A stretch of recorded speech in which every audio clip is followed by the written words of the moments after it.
Bir nəfər hakimdən şikayət olsa, şəxsən korrupsiya verib özüm arxasında durub tutturacam onu. Nail Kərimlinin videoları qarşıma çıxanda baxmıram.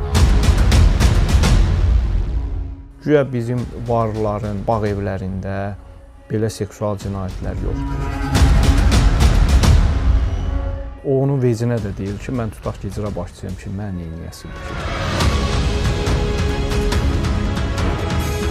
Canından keçir, amma malından keçir. Xəyanətə görə insanı həyatdan məhrum edən insanın ağlı yoxdur.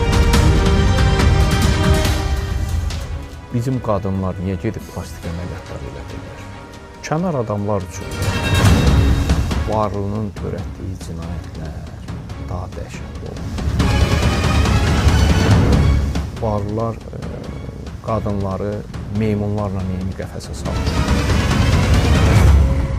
Hansısa nazir tutaq ki, 2, 3, 5 qızı aparıb bağında başına oyun açırsa, onların ağzını pulla yumursa, bu adamlar şikayət eləmirsə,